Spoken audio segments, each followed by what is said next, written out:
Friends, welcome to daily GK, जिसमें हम लेकर आते हैं जनरल नॉलेज से मोस्ट इंपॉर्टेंट क्वेश्चंस की वीडियोस जो सभी कम्पिटिटिव एग्जाम्स के लिए बहुत ही इंपॉर्टेंट होते हैं। तो आज की इस वीडियो में हम फिर से आपके लिए लेकर आ गए हैं टॉप 20 जीके जिस प्रश्न जो सभी कम्पिटिटिव एग्जाम्स के लिए बहुत ही इंपॉर्टेंट होने वाले हैं। तो वीडियो को एंड तक ज़रूर देखिएगा।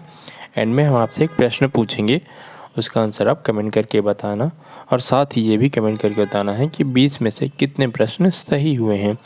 तो चलिए शुरू करते हैं। आज का जो पहला प्रश्न है वो है, निम्नलिखित में से किसको दीनबंधु कहा जाता था।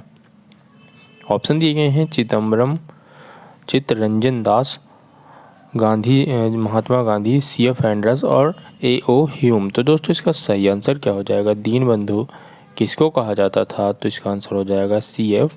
एंडरस को कहा जाता था। ऑप्शन नंबर सी इसका सही आंसर हो जाएगा। दोस्तों चैनल पर पहली बार हैं तो चैनल को सब्सक्राइब जरूर कर लें और बेल आइकन को प्रेस कर लें, जिससे सभी वीडियोस की नोटिफिकेशन तुरंत मिल सकें। अगला प्रश्न है दोस्तों, भारत में आने वाले प्रथम अमेरिकी राष्ट्रपति कौन थे?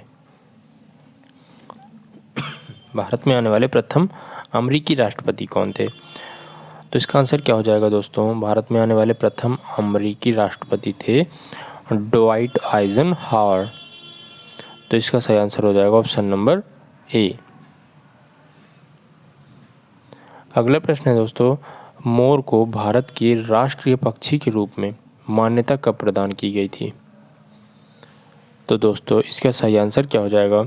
मोर को राष्ट्रीय पक्षी के रूप में मान्यता कब प्रदान की गई थी? तो 1952 में। तो डी इसका सही आंसर हो जाएगा, ऑप्शन नंबर डी। बढ़ते हैं अगले प्रश्न पे।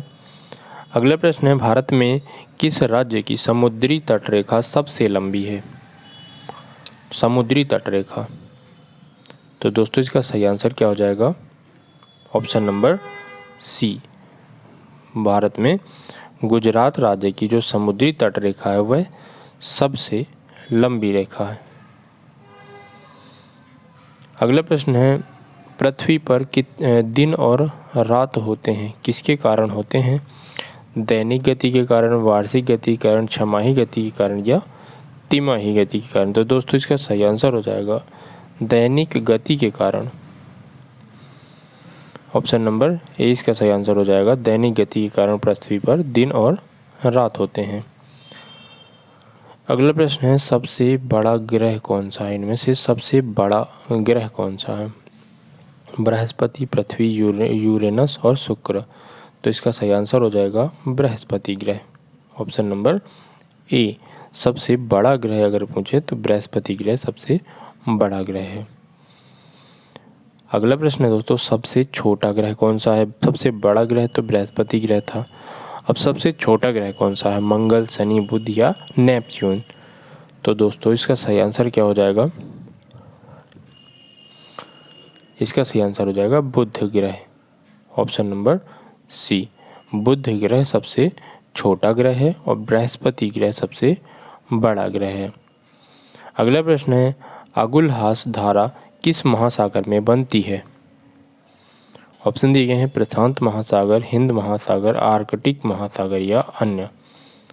तो इसमें से सही आंसर क्या हो जाएगा दोस्तों? सही आंसर हो जाएगा ऑप्शन नंबर बी।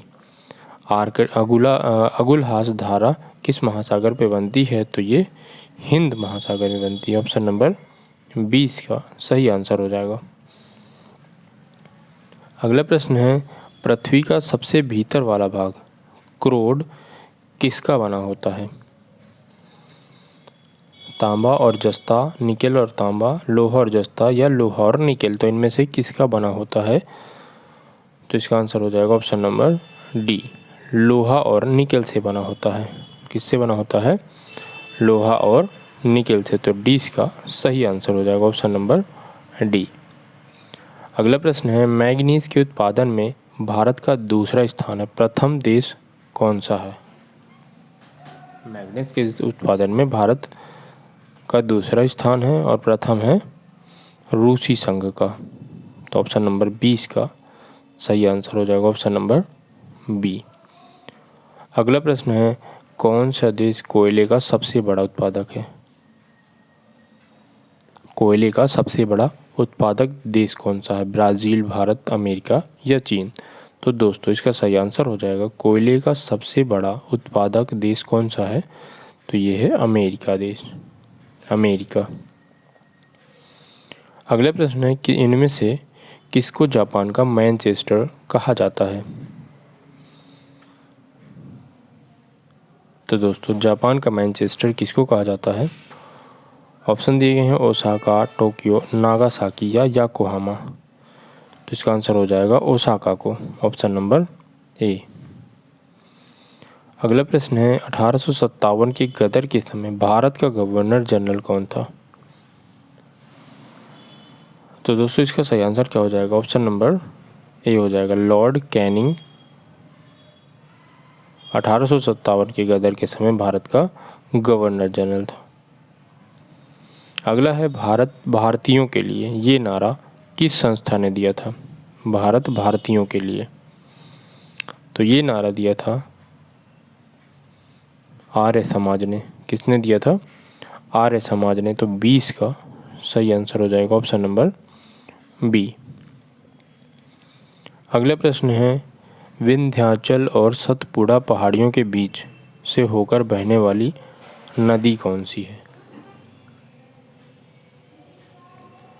तो इसका आंसर हो जाएगा दोस्तों नर्मदा, सिंध नदी, कोसी या गोदावरी। इसका आंसर क्या होगा? नर्मदा नदी हो जाएगा। तो ए इसका सही आंसर हो जाएगा। विंध्याचल और सतपुड़ा पहाड़ियों के बीच से होकर बहने वाली नदी है नर्मदा नदी। अगला प्रश्न है कुंडापुर एवं करवार कच्छ वनस्पति स्थान कहाँ पर स्थित है? तो इसका आंसर क्या हो जाएगा दोस्तों? इसका आंसर हो जाएगा ऑप्शन नंबर बी, कर्नाटक राज्य। ऑप्शन नंबर 20 का सही आंसर हो जाएगा।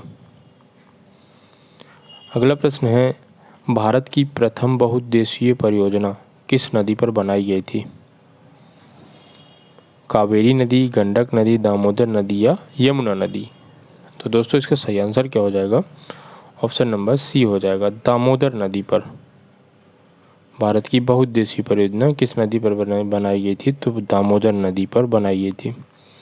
अगला प्रश्न है भारत में प्रथम स्थानिक परमाणु संयंत्र एटॉमिक प्लांट कौन सा है? तो दोस्तों इसका सही आंसर क्या हो जाएगा? प्रथम जो एटॉमिक प्लांट है, परमाणु संयंत्र स्थापित कहाँ पर है? तो तारापुर परमाणु संयंत्र, यानी ए इसका सही आंसर है। प्रथम स्थापित परमाणु संयंत्र एटॉमिक प्लांट कौन सा है? तारापुर परमाणु संयंत्र। तो ए इसका सही आंसर हो जाएगा। अगला प्रश्न है आगरा शहर को किसने बसाया था? आगरा शहर को किसने बसाया था? तो इसका आंसर हो जाएगा सिकंदर लोदी ने। तो ए इसका राइट आंसर हो जाएगा। अगला प्रश्न है अशोक के शिलालेखों की लिपि क्या है? तो दोस्तों अशोक के शिलालेखों की लिपि क्या है इनमें से? तो इसका सही आंसर हो जाएगा ऑप्शन नंबर बी, ब्राह्मी लिपि है। अगला प्रश्न है जिसका आंसर आपको कमेंट करके बताना है बिहू निम्नलिखित में से किसका लोकप्रिय उत्सव है? ये आपको कमेंट करके बताना है इसका आंसर, और ये भी बताना है कि 20 में से कितने प्रश्न आपके सही हुए। तो दोस्तों चैनल पर पहली बार आए हैं तो सब्सक्राइब कर लें और बेल आइकन प्रेस कर लें जिससे सभी वीडियोज़ की नोटिफिकेशन तुरंत मिल सके। वीडियो पसंद आए तो लाइक करें और अपने दोस्तों के साथ भी शेयर करें। मिलते हैं ऐसे नेक्स्ट वीडियो में, जुड़े रहिए हमारे साथ। धन्यवाद।